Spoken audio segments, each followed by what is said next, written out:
Bonjour. Alors une pâte feuilletée, pour certains c'est vraiment le truc inaccessible et finalement avec Thermomix une pâte feuilletée c'est vraiment facile et rapide. D'ailleurs la recette s'appelle pâte feuilletée express, ça n'est pas pour rien. Avec cette pâte feuilletée vous pourrez réaliser des petits feuilletés pour les apéritifs, des petits feuilletés pour le dessert, des tartes, des tartelettes fines ou aussi des rôtis emballés de pâte feuilletée. Un tas de choses qui sont vraiment très très bonnes et qui vont vous permettre de rivaliser avec des pâtissiers ou des traiteurs. Et voilà, c'est parti. Alors, au préalable, il faut avoir congelé du beurre en petits morceaux parce que la pâte feuilletée a besoin toujours d'être très froide. Le beurre doit être congelé, enfin, c'est la recette Thermomix. Alors moi, une petite astuce, c'est que je congèle mon beurre en petits morceaux avec ma farine. Comme ça, les deux sont prêts et froids. Donc j'ai toujours dans mon congélateur des petites boîtes comme ça avec ma farine et mes petits morceaux de beurre, 200 g de farine et 200 g de beurre. Et comme ça c'est toujours prêt si on veut faire une pâte feuilletée. Dès que je la consomme, j'en remets une autre. Donc j'y vais. Donc je prends la recette de la pâte feuilletée express.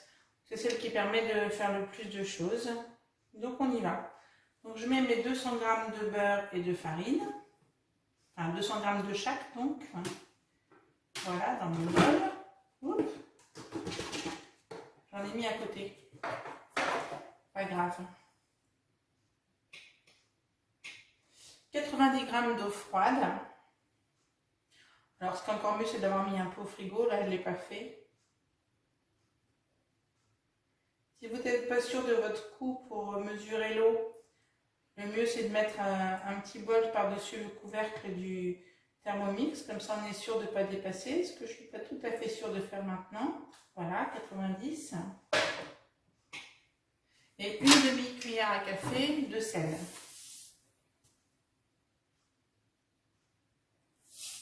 Voilà.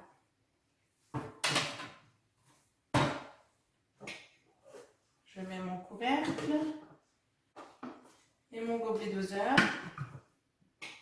Et c'est parti pour 20 secondes, vitesse 6. Voilà. Donc la pâte feuilletée est faite. Donc comme le beurre était congelé, en fait on a une espèce de... comme un petit chou-fleur, enfin des miettes de chou-fleur dans le bol du Thermomix. Et là on a notre pâte. Donc je mets un petit peu de farine sur mon plan de travail, pour pas que ça colle. Mais surtout, il ne faut pas en mettre de trop parce qu'il ne faudrait pas rallonger la quantité de farine sur la pâte. Et je fais tomber tout mon petit chou-fleur de pâte sur mon plan de travail. Voilà. Là, on peut tourner la petite vis qui est sous le bol pour que tout se décolle. Bon, je peux m'aider avec la spatule. Alors moi, je sais, des fois, il en reste un peu là, je le prends aussi. Donc c'est bien froid, il n'y a pas de souci. Donc je rassemble ma pâte pour faire une boule. Mon beurre est encore congelé, là je le vois dedans, je le sens aussi à la chaleur. Il faut que, en fait, ce qui fait faire le feuilletage, c'est bien les petits morceaux de beurre qui sont encore très froids dans la pâte. Alors après, le feuilletage, il est lié au pliage. Il y a deux techniques, un pliage escargot, c'est celui qu'on va faire, et puis un autre pliage qui est de plier, de faire des petites bandes et de plier une fois dans un sens et une fois dans l'autre et de recommencer l'opération 4 fois. Là, je vais faire un pliage escargot, donc du coup j'étale ma pâte en un grand rectangle. Toujours un tout petit peu de farine juste pour pas que ça colle sur le plan de travail.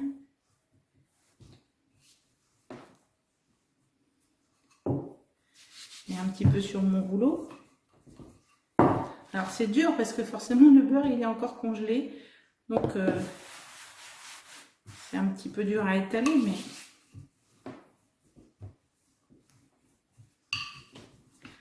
Alors, je ne sais pas si vous voyez sur la vidéo les petits bouts de beurre, moi je les vois encore, donc ils ne sont pas encore fondus.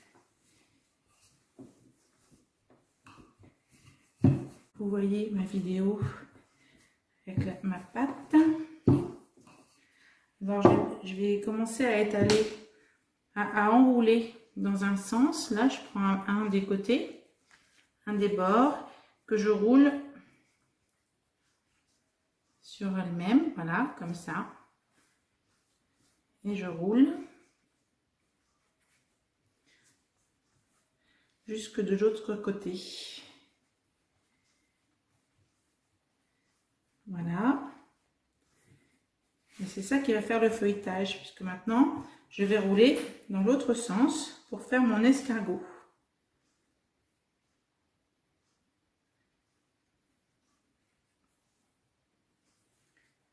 Et voilà, ma pâte feuilletée est prête avec mon pliage comme un escargot.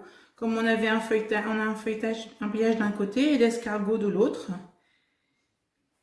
Ce qui fait que je vais avoir mon beau feuilletage. Voilà. Maintenant, je mets ma pâte dans un film au frigo parce qu'il ne faut pas qu'elle soit chaude pour la travailler. Et là, je sens qu'elle ramollit un petit peu, donc on la met un petit peu au frigo. Alors avec ma pâte feuilletée, j'ai choisi de faire des petits palmiers à l'aneth et au saumon. Et donc là, je vais faire ma farce pour mes petits palmiers. Donc je commence par mettre 150 g de saumon fumé. Donc je les mets directement en tranches. On peut mettre de la truite fumée aussi d'ailleurs, ce qui est mon cas.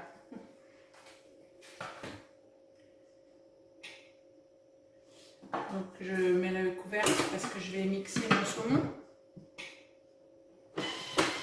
4 secondes, vitesse 4.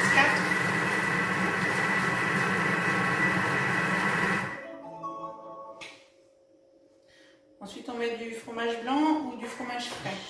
Alors personnellement je préfère le fromage frais parce que je trouve que c'est moins liquide et ça se tient mieux après pour étaler que le fromage blanc. Donc il en faut 70 g.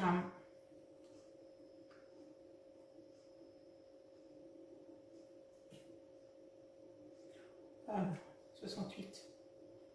Je pouvais pas faire mieux. De l'aneth. Bon, moi je prends de l'aneth congelée parce que j'en ai pas. Enfin ça revient au même que du frais. Hein. Je mets 5 g.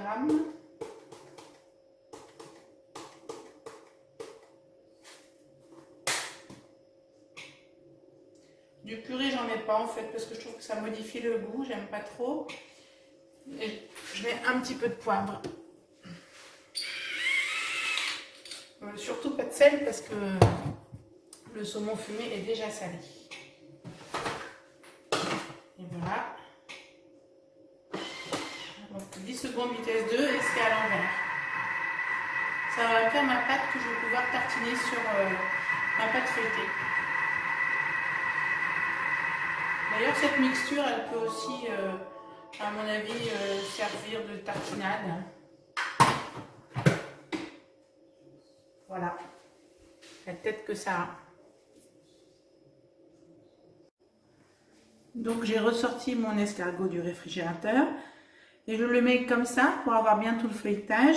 Je vais l'aplatir à partir de la tête, du haut de la coquille, comme ça. Donc je donne quelques petits coups pour l'aplatir. Là je vois bien que j'ai mon feuilletage. Et donc je vais étaler ma pâte en un grand rectangle pour pouvoir faire mes petits feuilletés après.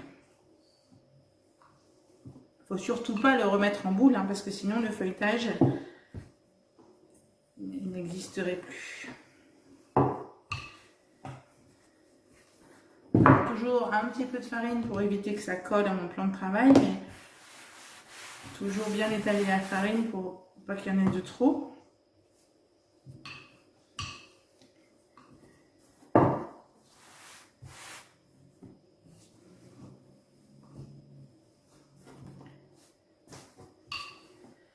Il faut que j'essaye de faire un rectangle.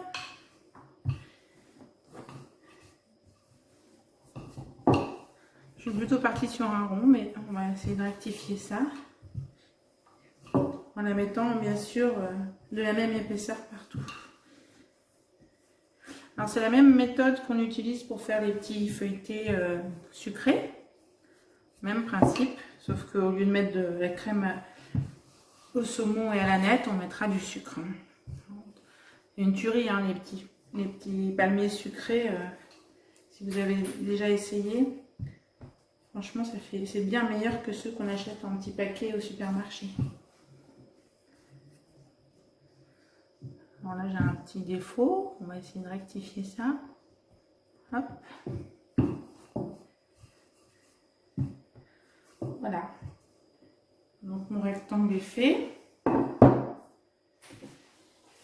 Je vais étaler ma pâte de saumon dessus.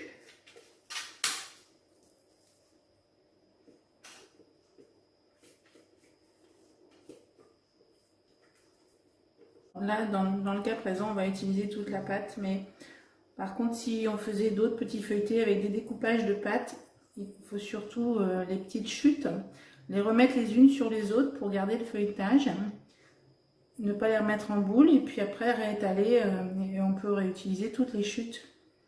Il ne faut surtout pas les jeter.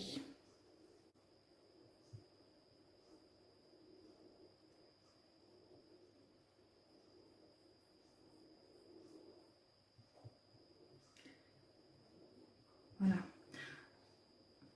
Alors maintenant, on va faire les petits palmiers. Donc ça veut dire que je prends ma pâte par un côté du rectangle, que je roule vers le milieu, comme ça. Et je m'arrête à peu près en essayant de serrer un petit peu. Et je m'arrête au milieu. Voilà. Et après, je fais la même chose de l'autre côté. Et je vais à nouveau m'arrêter au milieu. Alors là, il fait un peu chaud dans ma cuisine et ma pâte, elle est molle. Donc, une fois que mon rouleau va être fini, je vais le remettre au frigo, parce que même peut-être au congélateur d'ailleurs.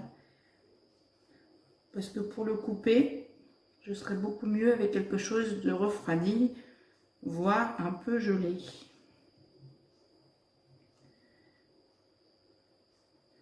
Voilà. Donc je vais mettre ça au congélateur quelques temps pour que ça durcisse et après je pourrai plus facilement le couper en tranches. Donc, voilà, j'ai mis mes feuilletés, enfin mes rouleaux au congélateur et maintenant je vais faire des rondelles. Donc des petites tranches d'environ 1 cm d'épaisseur. Alors celle du bout elle n'est pas jolie, mais c'est pas grave. On va la faire cuire quand même. Voilà.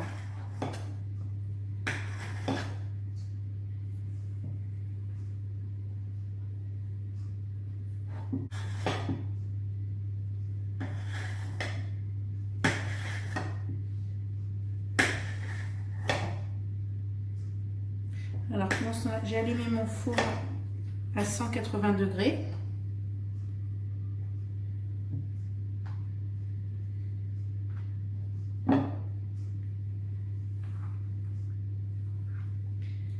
Ça va un petit peu s'étaler en cuisant. Étaler un petit peu mes palmiers pour qu'ils soient plus plats.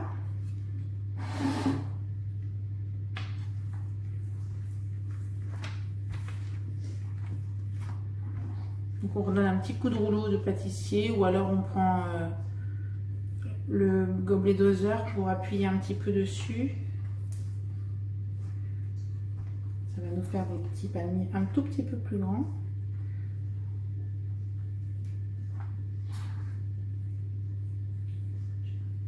Alors on les espace bien parce qu'ils vont... La pâte feuilletée va... Alors la pâte feuilletée, pour être bien feuilletée, ce qu'elle aime, c'est un peu le choc chaud-froid. Là, ma pâte, elle est bien froide. Et dans le four chaud, elle aime bien, en fait, pour être bien feuilletée, il faut qu'il y ait un petit choc thermique.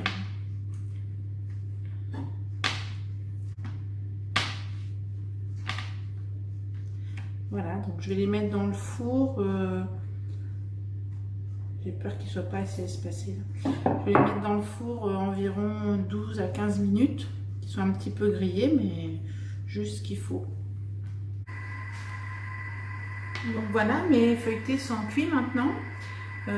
Avec la quantité donc, de pâte feuilletée avec 200 g de farine et 200 g de beurre et la quantité de la recette, j'ai fait une trentaine de feuilletés, donc ça fait quand même un bel apéritif. Là aujourd'hui je crois que je vais les congeler tels quels et puis les ressortir un petit peu avant de les consommer et peut-être les passer juste dans un four que j'arrête au moment où je les mets dedans, juste pour qu'ils soient un petit peu croustillants. Donc voilà, j'espère que cette recette vous a plu.